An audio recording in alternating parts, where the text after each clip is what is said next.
നമസ്കാരം. സംസ്ഥാനത്താകെയുള്ളത് 175 നിയമസഭാ സീറ്റുകൾ. അടുത്ത മെയ് മാസത്തിന് മുന്നോടിയായി തന്നെ വീണ്ടും ഒരു തെരഞ്ഞെടുപ്പ് കാലം ആന്ധ്രയിൽ എത്തുകയാണ്.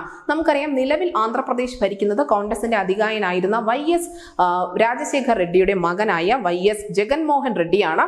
എന്തായാലും അവർ തെരഞ്ഞെടുപ്പിന്റെ എല്ലാ പ്രവർത്തനങ്ങളും ഇതിനോടകം തന്നെ തുടങ്ങിക്കഴിഞ്ഞിട്ടുണ്ട്. ലോക്സഭാ തെരഞ്ഞെടുപ്പിനൊപ്പം തെരഞ്ഞെടുപ്പ് നടക്കുന്ന സംസ്ഥാനമായതിനാൽ തന്നെ അവിടുത്തെ ഫലങ്ങൾക്ക് വലിയ പ്രാധാന്യവുമുണ്ട്. നിലവിൽ ഈ തെരഞ്ഞെടുപ്പ് ഒരുക്കങ്ങളുടെ ആദ്യ പടിയെന്നോണം വോട്ടർ പട്ടികയിൽ നിന്നും പരേതരെ കുടിയിറക്കി തുടങ്ങിയിരിക്കുകയാണ് ആന്ധ്രാപ്രദേശിൽ തെരഞ്ഞെടുപ്പ് നേട്ടങ്ങൾക്കായി വോട്ടർമാരുടെ പട്ടികയിൽ മാറ്റം വരുത്താനാണ് YSR കോൺഗ്രസ് ശ്രമിക്കുന്നതെന്ന് TDP ഉൾപ്പെടെയുള്ള പ്രതിപക്ഷ പാർട്ടികൾ ആരോപിക്കുന്നുമുണ്ട്. അതായത് നിലവിൽ വോട്ടർ പട്ടിക ആകമാനം പരിശോധിച്ച് അതിൽ വലിയ പൊളിച്ചെഴുത്തലുകൾക്കാണ് ഈ YSR കോൺഗ്രസ് തുടക്കമിട്ടിരിക്കുന്നത്.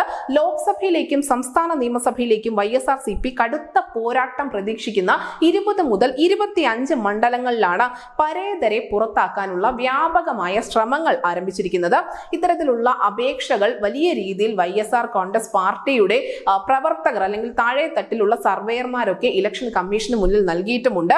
വോട്ടറുടെ മരണം, വോട്ടർ ഒരു നിയോജക മണ്ഡലത്തിൽ നിന്നും മറ്റൊരു നിയോജക മണ്ഡലത്തിലേക്ക് താമസം മാറുക, നൽകിയിരിക്കുന്ന വിലാസത്തിൽ മാറ്റം എന്നിവയൊക്കെ ഈ വോട്ടർ പട്ടികയിൽ മാറ്റങ്ങൾ വരാനുള്ള ഏറ്റവും പ്രധാനപ്പെട്ട ഘടകങ്ങളാണ് എന്ന് നമുക്കറിയാം. തെരഞ്ഞെടുപ്പ് കമ്മീഷന്റെ വെബ്സൈറ്റിൽ ലഭ്യമായ കണക്കുകൾ പ്രകാരം YSRCPയുടെ കോട്ടയല്ലാത്ത, അതായത് ഇപ്പോൾ ഭരിക്കുന്ന YSR കോൺഗ്രസിന് വലിയ സ്വാധീനമില്ലാത്ത ഒരു മണ്ഡലത്തിൽ നിന്ന് മാത്രം ഡിസംബർ 8-ാം തീയതിക്കുള്ളിൽ വോട്ടർ പട്ടികയിൽ നിന്നും ഏകദേശം 4734 പേരെ പുറത്താക്കാനുള്ള അപേക്ഷ ഇലക്ഷൻ കമ്മീഷന് മുന്നിൽ എത്തിയിട്ടുണ്ട്.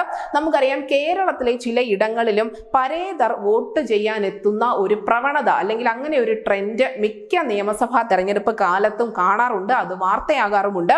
മരിച്ചവർ പോലും തെരഞ്ഞെടുപ്പ് കാലത്ത് ഇല്ല ഞങ്ങൾ മരിച്ചിട്ടില്ല എന്ന് അവകാശപ്പെട്ടുകൊണ്ട് പാർട്ടി പ്രവർത്തകരുടെ രൂപത്തിൽ വന്ന് വോട്ട് ചെയ്യാറുമുണ്ട്. ഒരു പരിധിവരെയൊക്കെ കള്ള വോട്ടിന് തടയിടാൻ കഴിഞ്ഞിട്ടുണ്ട് എങ്കിൽ പോലും ചില പാർട്ടികൾക്ക് ഭൂരിപക്ഷമുള്ള അല്ലെങ്കിൽ അവർക്ക് വ്യക്തമായ സ്വാധീനമുള്ള ചില മണ്ഡലങ്ങളിലൊക്കെ ഇതിപ്പോഴും ആവർത്തിക്കപ്പെടുന്നുണ്ട്. എന്തായാലും ആന്ധ്രാപ്രദേശ് തെരഞ്ഞെടുപ്പിലേക്ക് കടക്കുമ്പോൾ ആദ്യം തന്നെ വാർത്തകളിൽ ഇടം നേടിയിരിക്കുന്നത് ഈ പരേതർ തന്നെയാണ്. പരേതർ ആരും വോട്ട് ചെയ്യേണ്ട ആവശ്യമില്ല എന്നുള്ള ഒരു കടുത്ത നിലപാടിൽ തന്നെ YSRCP മുന്നോട്ട് പോകുന്നുണ്ട്. തീർച്ചയായും അത് അഭിനന്ദനം അർഹിക്കുന്ന കാര്യം തന്നെയാണ്. പക്ഷെ ഏതൊക്കെ മണ്ഡലങ്ങളിൽ എന്ന് വരുമ്പോഴാണ് അവിടെ വലിയ ഒരു വിവാദത്തിന് തിരിപൊട്ടുന്നത്. കാര്യം YSRCPക്ക് കാര്യമായ സ്വാധീനം ഇല്ലാത്ത മണ്ഡലങ്ങളിൽ നിന്ന് മാത്രമാണ് അവരിപ്പോൾ ഈ തെരഞ്ഞെടുപ്പ് വോട്ടർ പട്ടികയിൽ ശുദ്ധികലശം നടത്തുന്നത്. News desk news India Malayalam.